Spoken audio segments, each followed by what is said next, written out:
Subscribe करें हमारे YouTube channel को और बेल आइकन को प्रेस करें हमारे लेटेस्ट वीडियोस को देखने के लिए।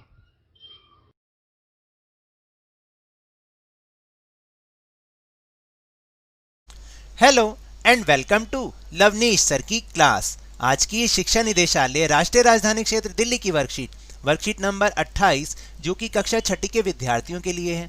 यह ली गई है सामाजिक विज्ञान के भूगोल विषय से, जिसकी पाठ्य पुस्तक का नाम है पृथ्वी हमारा आवास। और आज की इस वर्कशीट में हम अध्याय 5 पृथ्वी के प्रमुख परिमंडल, जिसमें हम जलमंडल के बारे में समझेंगे, वो हम इस वर्कशीट में आगे समझेंगे। तो देखिए, आपको याद है ना, पिछली वर्कशीट में भी हमने जलमंडल के बारे में ही जाना था और ये जाना था कि पृथ्वी पर जितने भी जलाशय हैं, बड़े बड़े जलाशय हैं, जल निकाय हैं, उनको हम उन सबको मिला के हम जलमंडल कहते हैं, जिसमें सागर, महासागर, नदियाँ सब शामिल हैं। इनको हम जलमंडल कहते हैं। और ये भी जाना था कि पृथ्वी के 71% भाग पर ये जलमंडल फैला हुआ है, यानी पृथ्वी का 71% भाग जलमंडल से घिरा हुआ है और यही कारण है कि पृथ्वी को नीला ग्रह भी कहते हैं। तो आज इन्हीं जलमंडल के जो एक भाग है महासागर, 5 महासागर हमने पिछली वर्कशीट में समझे थे, आज उन्हीं के बारे में थोड़ी सी और अधिक जानकारी प्राप्त करेंगे। तो चलिए शुरुआत करते हैं मेरे साथ और समझने की कोशिश करते हैं।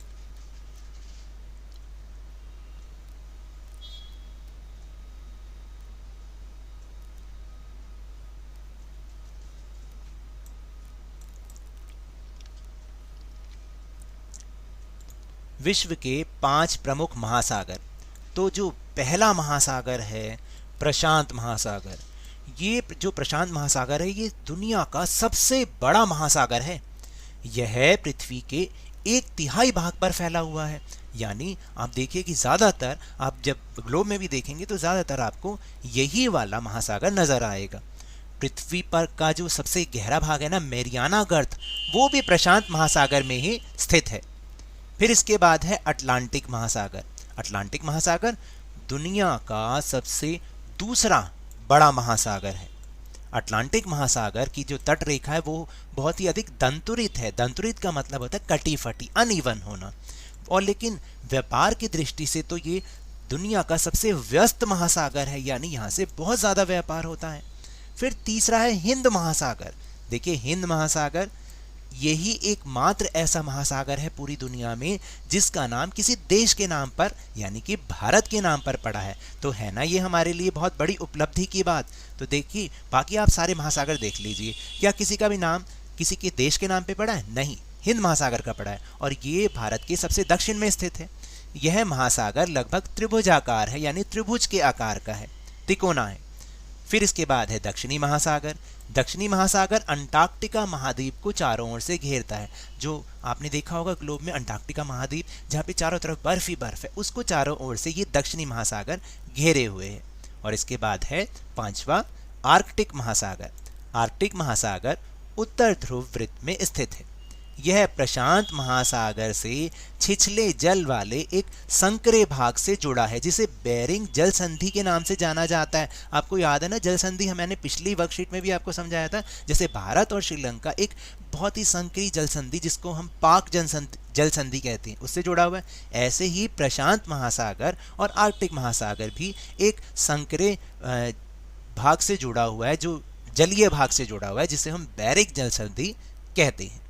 तो चलिए अब हम चलते हैं अपने प्रश्नोत्तर पर। तो पहला प्रश्न है कि पृथ्वी का सबसे गहरा भाग कौन सा है और वह किस महासागर में स्थित है? तो देखिए, पृथ्वी का सबसे गहरा भाग मैरियाना गर्त है, जो कि प्रशांत महासागर में स्थित है। फिर दूसरा प्रश्न, व्यापार की दृष्टि से सबसे व्यस्त महासागर कौन सा है? ये तो देखो अभी हमने समझाया भी है और आपको पता भी है, बताइए कौन सा है? जी हाँ, व्यापार की दृष्टि से सबसे व्यस्त महासागर अटलांटिक महासागर है। और तीसरा प्रश्न, बेरिंग जल संधि किन 2 महासागरों को जोड़ती है? बताइए जल्दी से। बेरिंग जल संधि आर्कटिक महासागर और प्रशांत महासागर को आपस में जोड़ती है। अब आपको समझ में आया कि ये 5 महासागर कौन से हैं और उनके बारे में क्या क्या विशेषता हमने एक एक दो तो जानी है, लेकिन वो भी बहुत हैं।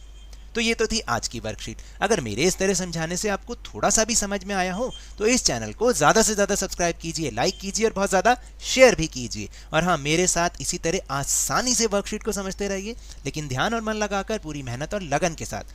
ऑनलाइन ही सही, पढ़ते जरूर रहिए। और अगर आपको कोरोना वायरस को हराना है ना, तो अपने हाथों को नियमित रूप से साबुन और पानी से तो धोते रहिए, मास्क जरूर लगाइए, और जब भी पॉसिबल हो, जब भी उपलब्ध हो, इसका वैक्सीनेशन जरूर कराएं, क्योंकि कोरोना को हराना है और जिंदगी को एक बार फिर से सुहाना बनाना है। तो इसी उम्मीद के साथ धन्यवाद।